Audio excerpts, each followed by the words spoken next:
If you are a sport fanatic, you have seen this scenario. Before a team won by a wide margin and there was very little time left in the game with their opponents making incredible comebacks, one amazing game after another. A team that looked like it was beaten is worth winning in the end.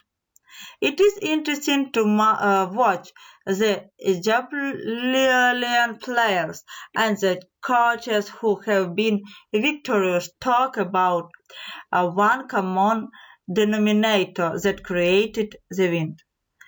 The hope in business of great teams is also determined by their ability to overcome insurmountable obstacles, not only from time to time, but more than often than not, as its successful sport, there is one key component in a team that is need to maintain your team's morale and confidence even in the toughest ones. Once you grasp it, I hope you have ever led or were part of a team that lost hope. Do your employers get frustrated easily when deadlines or performance goals are not met? Would you like to know how to support them in the most difficult circumstances? In this lesson, you will learn the first steps in taking advantage of opportunities, how to get the most out of your team. Hopeful people have several things in common. Accepting these traits can help a person become better in all aspects of their life, especially in business, primarily in business. Hopeful seekers seek to heal. In other words, they do more than simply seek to heal. In fact, the opportunity arises, they look for the injured inside with the intention of mending them when morale is low and tensions are high. He is burden healer who will reorient and energy everyone. The four traits of a burden healer are to heal. Simply means being helpful first. Most people thought shy away from the help that everyone needs. Therefore, the leader must have the most rewarding attitude in the office. Whether it be encourages words, giving hands-on training, or simply avoiding criticism and complaints. You need to be able to help your team when they need it most. You do this by striving every day to be part of the solution for your people. Also, a statement and ask a question to help. Question.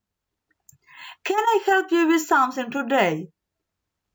Follow these two steps and become more helpful.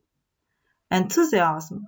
Studies show that most people have a negative attitude towards their work from the time worked to tasks they are given, that many are used to exhibitions are spreading this negative.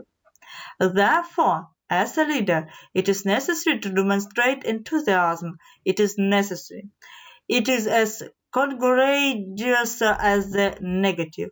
And of course, many welcomes one way to achieve this, to find a reason to smile at everyone. One day, every day, there is something to laugh at. There is something that can excite you. You just need to find it and teach your team to do the same practice in order to understand the art of healing. Saying and doing something positive every single day in the office.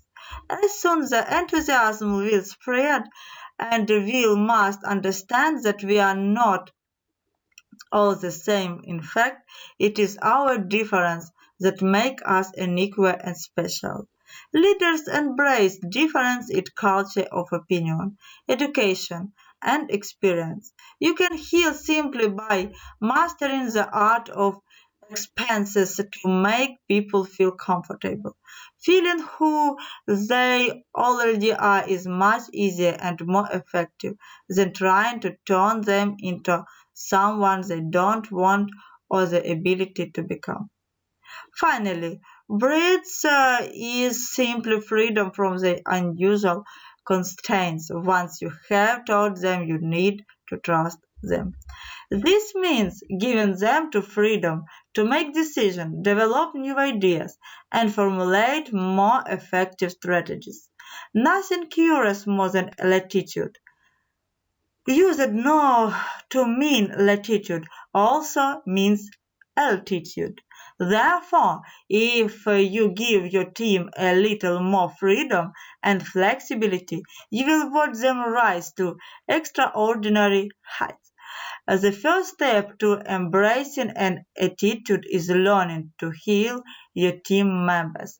It requires you to be helpful, enthusiastic about accepting, and willing to give the team leeway, and the power of hope will do the rest.